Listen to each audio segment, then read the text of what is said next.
Bem, galera, continuando aqui a nossa teoria de funções vetoriais, vamos agora falar de função comprimento de arco. Função comprimento de arco, preste bem atenção na expressão, na frase.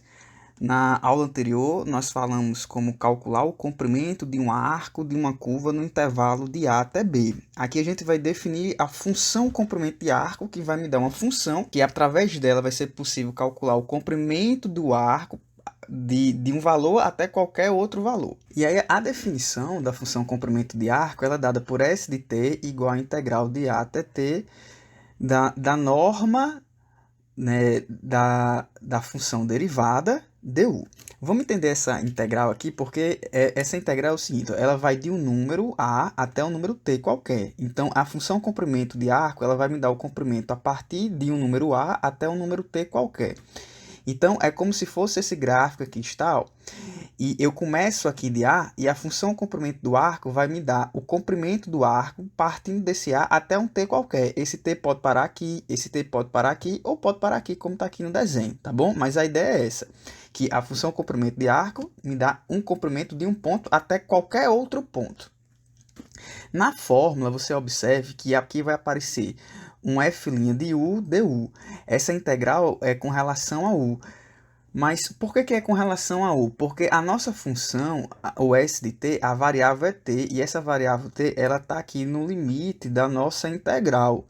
Então, eu não poderia, nessa fórmula aqui, escrever f' de t dt, que é a fórmula que a gente viu no vídeo anterior. Então, eu pego a fórmula do vídeo anterior, então tinha t, eu coloco u para a fórmula ficar desse jeito.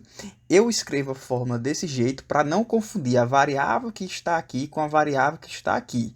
Porque essa variável aqui não vai ser a mesma coisa que essa variável que aqui está.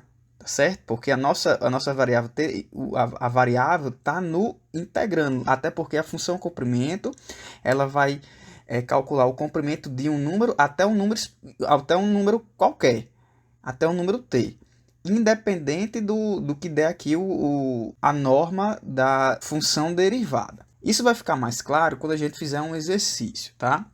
Não se aperreie ainda. Mas antes de fazer um exemplo, eu quero apenas salientar que lá no Teorema Fundamental do Cálculo, é possível demonstrar, através do Teorema do Cálculo, que esse ds, se eu derivar aqui ambos os lados, eu vou ter que ds em relação a t, a derivada em relação a t, vai ser igual ao f' de t, a norma do f' de t. Basicamente é isso que eu estou dizendo, que o Teorema Fundamental do Cálculo vai me fornecer. Quando eu tenho esse tipo de expressão, se eu derivar de ambos os lados com relação a t, sendo t aqui um dos limites da minha integração, a gente fica com ds dt igual à norma do f' de t. E aí esse u é justamente isso que acontece mesmo. Esse u ele é trocado por t. Não vai ficar f' de u, não vai ficar a norma de f' de u, vai ficar a norma de f' de t. Isso tem a ver com o teorema do cálculo, eu não vou entrar aqui em detalhes nesse vídeo. Mas o que acontece é que, como ds dt é igual a isso aqui, é importante lembrar que isso aqui, tá certo? Que a derivada da função posição, porque a ideia é eu vou ter uma função vetorial.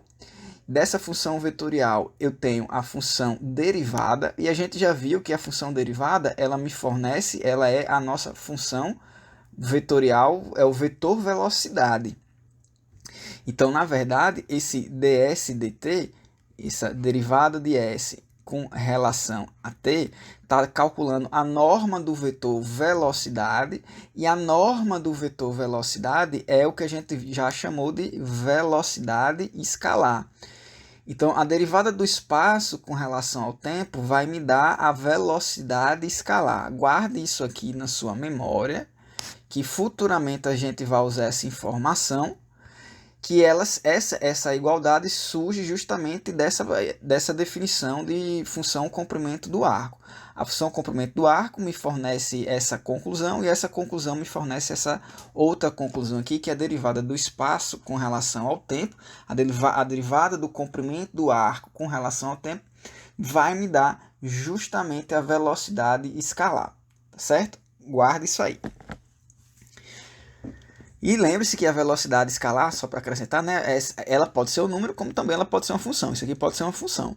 certo? Então eu estou apenas dizendo que a derivada, se eu tiver um s e fizer a derivada de s com relação ao tempo, se s foi lá, sei lá, for t ao quadrado mais 3t, e aí a derivada de s com relação a t, isso aqui é 2t mais 3. E o que é esse 2t mais 3? É justamente a velocidade escalar. A velocidade escalar se calcula resolvendo essa expressão aqui, 2t mais 3. Então, a velocidade escalar quando t é igual a 1. Aí eu ia lá substituir o t por 1. A velocidade escalar quando t é igual a 2. Eu ia lá substituiria o t por 2 e assim por diante.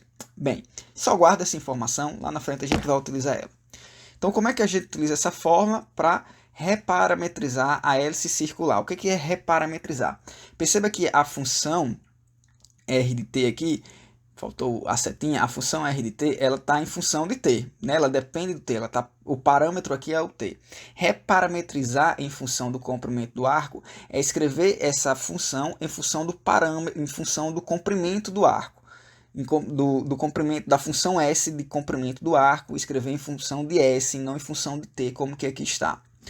E aí, muito simples, para eu descobrir, primeiramente, para eu descobrir quem é s de t, eu tenho que calcular essa integral de um determinado número até t. Aqui faltou nessa expressão ele dizer a partir de que ponto eu vou fazer essa reparametrização, porque eu preciso de um ponto para dizer a partir de quando vai iniciar essa reparametrização. Então, eu vou dizer que a gente vai fazer essa reparametrização a partir do ponto 1, 0, 0, no sentido crescente. Então, se eu vou fazer a parametrização a partir do ponto 1, 0, 0, professor, a questão vai dizer o ponto? Sim, ela vai dizer o ponto. Aqui que faltou dizer. Se eu vou fazer a reparametrização a partir do ponto 1, 0, 0, como aqui a terceira coordenada é 0 e a terceira coordenada corresponde ao valor de t, então estou dizendo que eu estou fazendo a reparametrização a partir de t igual a 0. De t igual a 0, o início aqui vai ser 0 até um determinado t, até um t qualquer. Então, eu estou fazendo a parametrização de um t igual a 0, de 0 até t, da norma de f' de u du. Então, vamos lá. Vamos calcular essa norma aí. Essa f' de u du é justamente a norma da função derivada. Eu tenho aqui a função, aí a função derivada, o r' de t, ele vai ser igual a menos seno de t, cosseno de t e 1. Aí, quem é a norma de r' de t? A norma de r' de t vai ser a raiz quadrada de cada componente dessa ao quadrado. Aí agora preste atenção para a gente fazer rápido. Essa componente ao quadrado fica seno ao quadrado, essa componente ao quadrado fica cosseno ao quadrado, essa componente ao quadrado fica 1. Só que seno ao quadrado mais cosseno ao quadrado, a gente já sabe que dá 1. Então isso aqui vai ficar 1 mais 1 ao quadrado dá 1, então vai ficar 1 mais 1, que vai dar a raiz de 2. Então, na hora que eu for vir aqui calcular a função comprimento, isso aqui vai ficar assim, ó, vai ficar a integral de 0 até t da norma da função derivada, só que a norma da função derivada deu raiz de 2, e aí eu chamo a atenção seguinte, ó, digamos que a norma da função derivada suponha que a norma da função, aqui deu uma constante, mas suponha que a norma da função derivada tivesse dado raiz de 2t. Como é que você escreve aqui? A norma da função derivada, você escrever raiz de 2u du. Era isso que você ia escrever. Ao invés de escrever com t, você escrever com u. A única diferença é que na hora de jogar na fórmula, aonde você tinha t, você escreve com u. Porque a sua integral já tem o t. A sua variável t está no limite aqui de integração, no limite superior de integração. E ela não faz parte dessa outra estrutura da sua integral. Se eu botar t aqui, eu vou estar dizendo que o t que eu vou usar aqui vai aparecer aqui também. Isso não é verdade, isso não vai acontecer, tá? Até porque para eu calcular essa integral, eu tenho que calcular sem depender desse t, já que o integrando aqui está em função de t. Bem, explicado isso, como aqui não é o caso, como não tem esse t aqui, ficou simplesmente uma constante, então isso aqui vai ficar a integral de raiz de 2 du. E aí, portanto, essa integral de raiz de 2 du, o raiz de 2 é constante, sai da integral, então vai ficar a raiz de 2 vezes a integral de du. A integral de du é u, com u variando de 0 a t. Então, como u está variando de 0 a t, esse raiz de 2 vai multiplicar com a diferença de u sendo t e u sendo 0. A diferença de u sendo t e u sendo 0. Então, u sendo t, eu vou ter t. U sendo 0, eu vou ter 0. Aí a diferença, t menos 0, isso resulta em t. Então, raiz de 2 vezes t. E aí, observe, ó, que eu estou dizendo que o s está sendo igual a raiz de 2t. Tá bom? S é igual a raiz de 2t. E aí, perceba que a derivada de s com relação a t é, nesse exemplo aqui, raiz de 2. Ou, em outras palavras, a velocidade escalar está sempre sendo igual a raiz de 2. É isso que está acontecendo aqui. A velocidade escalar em todo o espaço está sendo sempre igual a raiz de 2. É constante a velocidade escalar aqui, em todos os pontos. Então, no t igual a 1 vai ser raiz de 2, no t igual a 2 vai ser raiz de 2 e assim por diante. Mas não é isso que é o problema aqui, eu quero reparametrizar. Como eu quero reparametrizar, eu tenho que escrever essa expressão aqui assim, ó, eu tenho que concluir que o t ele é igual a s por raiz de 2. E como t ele é igual a s por raiz de 2, eu vou lá na minha função e aonde tem t eu coloco s por raiz de 2. Como a minha função é cosseno de t, seno de t e r de t, então a minha função agora vai ser r de t, só que o t ele é uma função de s, tá vendo? O t ele depende de s, e aí o cosseno de t, ao invés de ficar cosseno de t, vai ficar o cosseno de s por raiz de 2, depois o seno de s por raiz de 2, e depois o t que vai ser s por raiz de 2. Pronto. Aí está a minha função parametrizada em função do comprimento, utilizando o comprimento do arco, tá certo?